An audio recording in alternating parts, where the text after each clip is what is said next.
AP Nandyal జిల్లా శ్రీశైలానికి భక్తులు పోటెత్తారు. ఉగాది మహోత్సవాల్లో పాల్గొనేందుకు వివిధ ప్రాంతాల నుంచి భక్తులు పెద్ద ఎత్తున తరలి వస్తున్నారు. ఈ నెల 27 నుంచి 31 వరకు జరిగే ఉత్సవాల కోసం శ్రీశైలం దేవస్థానం అన్ని ఏర్పాట్లు చేస్తోంది. కర్ణాటకలోని వివిధ ప్రాంతాల నుంచి భక్తులు కాలినడకన శ్రీశైలం క్షేత్రానికి చేరుకుంటున్నారు. నల్లమల్ల అటవీ మార్గం నుంచి పాదయాత్రగా వేలాది మంది భక్తులు వస్తున్నారు. భక్తుల శివనామ స్మరణతో నల్లమల్ల అటవీ ప్రాంతం మారుమ్రోగుతోంది. శ్రీ భ్రమరాంబికా దేవిని తమ ఇంటి ఆడపడుచుగా కన్నడ భక్తులు భావిస్తారు. మండు టెండను సైతం లెక్క చేయకుండా సుమారు 40 కిలోమీటర్ల దూరం కాలినడకన శ్రీశైలానికి వస్తున్నారు. భక్తుల కోసం పలువురు దాతలు మజ్జిగ, పండ్లు, అన్నదానాన్ని ఏర్పాటు చేశారు. కాలినడకన వచ్చే భక్తుల కోసం శ్రీశైలం దేవస్థానం నల్లమల్ల ఫారెస్ట్లో ఏర్పాట్లను చేసింది. ఆత్మకూరు సమీపంలోని వెంకటాపురం దగ్గర డ్రింకింగ్ వాటర్ సౌకర్యాలు కల్పించింది.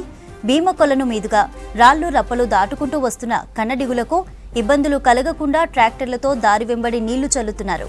నీరసించిపోయే భక్తుల కోసం ప్రత్యేక వైద్య సదుపాయాలను కూడా కల్పించారు. ఏపీ నంద్యాల జిల్లా శ్రీశైలానికి భక్తులు పోటెత్తారు. ఉగాది మహోత్సవాల్లో పాల్గొనేందుకు వివిధ ప్రాంతాల నుంచి భక్తులు పెద్ద ఎత్తున తరలి వస్తున్నారు. ఈ నెల 27 నుంచి 31 వరకు జరిగే ఉత్సవాల కోసం శ్రీశైలం దేవస్థానం అన్ని ఏర్పాట్లు చేస్తోంది. కర్ణాటకలోని వివిధ ప్రాంతాల నుంచి భక్తులు కాలినడకన శ్రీశైలం క్షేత్రానికి చేరుకుంటున్నారు. నల్లమల్ల అటవీ మార్గం నుంచి పాదయాత్రగా వేలాది మంది భక్తులు వస్తున్నారు. భక్తుల శివనామ స్మరణతో నల్లమల్ల అటవీ ప్రాంతం మారుమ్రోగుతోంది. శ్రీ భ్రమరాంబికా దేవిని తమ ఇంటి ఆడపడుచుగా కన్నడ భక్తులు భావిస్తారు.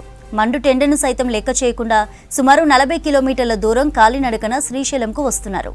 భక్తుల కోసం పలువురు దాతలు మజ్జిగ, పండ్లు, అన్నదానాన్ని ఏర్పాటు చేశారు. కాలినడకన వచ్చే భక్తుల కోసం శ్రీశైలం దేవస్థానం నల్లమల్ల ఫారెస్ట్లో ఏర్పాట్లను చేసింది.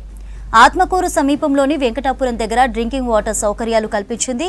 భీమకొలను మీదుగా రాళ్లు రప్పలు దాటుకుంటూ వస్తున్న కన్నడిగులకు ఇబ్బందులు కలగకుండా ట్రాక్టర్లతో దారి వెంబడి నీళ్లు చల్లుతున్నారు. నీరసించిపోయే భక్తుల కోసం ప్రత్యేక వైద్య సదుపాయాలు కూడా కల్పించారు.